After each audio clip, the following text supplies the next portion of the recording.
So let's talk a bit about the customers then, a bit more about that. So who are they? So we got a lot of farmers, obviously, because they were well known there. And it's been an industry that New Zealand needed so much. But we got a different customers from all backgrounds. We got transportation, like anything that come to us, carpenters, construction.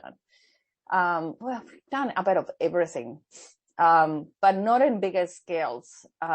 So anybody that needs somebody will find, like we had housekeepers, we had, recently I love when we have diversification, because that means I can give more options. So like I hated always in the beginning of when we took the company, it was all dairy. And I keep having these people, Mom, can you help me to find a job? And it was not for dairy. And I cannot help them. And that was heartbreaking for me. And I'm like, I know that those people are needed here, but it was not our industry. And I was like, and then when times come really hard for us, we had this client in the trucking industry, and that it helped us for 2 months financially. And I said to work, you see, if we diversify, and now being able to have diversification, it means I can help more people. So that's exciting for us, Yeah, definitely. So talk to me then. It sounds like one of our solutions we have to go through here is get out of the connection to industry and lift more into the space of the talent pool that you are so passionate about supporting, right? Because to your point, our position needs to be there because they service industries are relevant to some extent.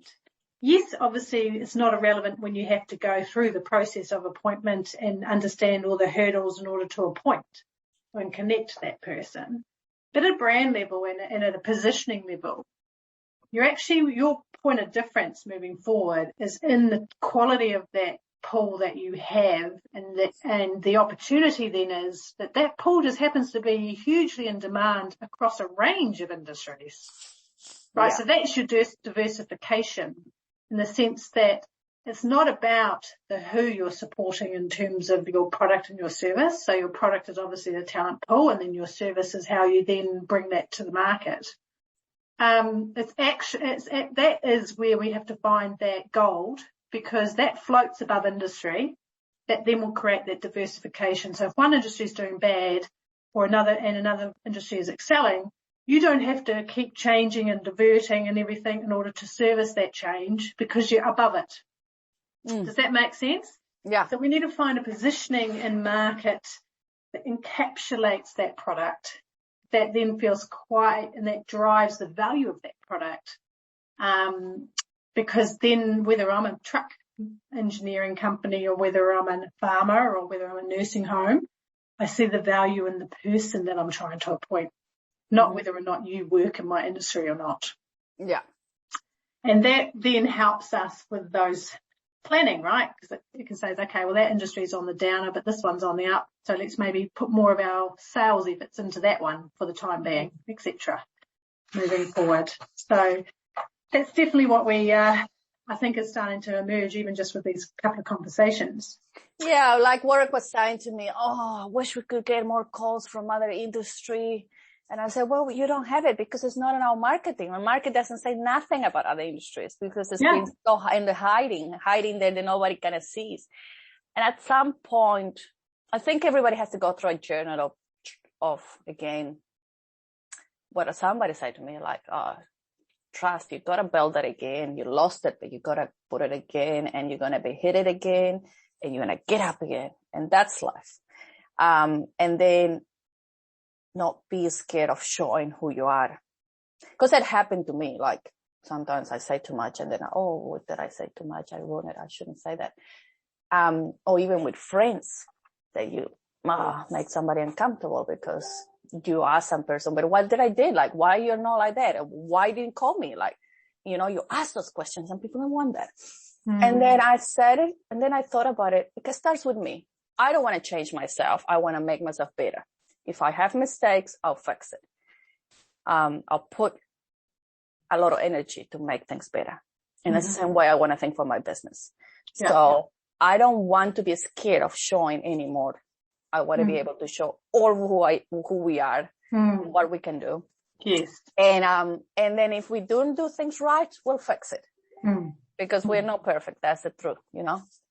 And so we've got to get to the point where we are really clear on what it is that we do, and then allow people to make their own assumptions around whether that is therefore something that works with them.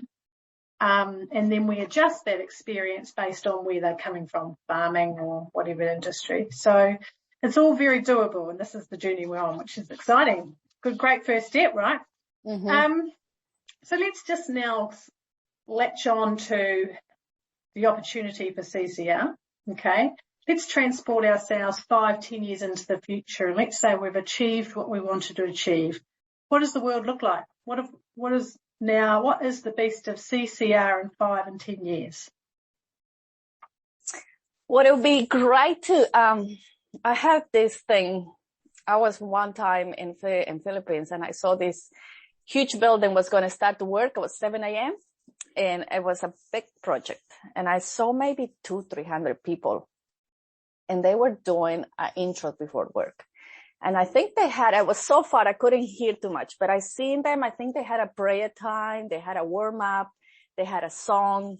They had the all empowerment they needed to carry on during the high Labor Day. And I said to myself, how amazing would it be to see that building in New Zealand and know that I provide that labor to get that building up. And then how amazing will be knowing that family was able to take a holiday because the business was looked after, because those owners could go and have a break with their family because they had good stuff. So knowing all of that things in the future, and I'm able to see it either in education or either in construction or anything. And I'm able to see that because we bring the right people to this country. That's the future what I wanted to see it. You know, I wanted to be able to see some things that we've been able to do it and know that and bring that value to New Zealand culture. And if it comes one day to say, hey, Warwick and Andrea, thank you for bringing these migrants because it has made New Zealand life better. Yeah. And, you know, that's really the future for me. And have a team that is grown with that as well. I think for me, when I have people that left the organization, it really hits me. Sometimes I have to go in a high mode because I'm not that person that I'm ready to let go people. I am the person that wants to hold people forever. But I wanted to see my own people also growing financially and, also they feel like they're happy where they are, the value, and their families also are happy because, you know, they have work balance. And I think that's major. It has to start with me. So I would love to see CCR with employees that work for us for a long time. They gain benefits from that. They are proud where they work and what they do.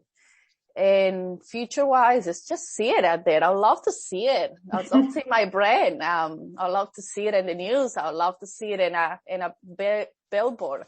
I think that is like, you know, that's not just because it's my brand. It's because it represents so many people that are being part of that. Yeah. Yeah. Oh, that's lovely. Is anything holding you back from achieving any of this? I think I have ideas, and the ideas sometimes are not being put into process because it's hard to put things in process and rely on everybody. Pandemic has made things more challenging for sure. Why is that? Because the supply is so hard. You know, we can't bring the people, and we have turning down so many employees because we can't find the staff. It's so hard to find people at the moment. Also, I think I need some more key people on my team that have a bit of the passion I have, because I feel like sometimes I'm the only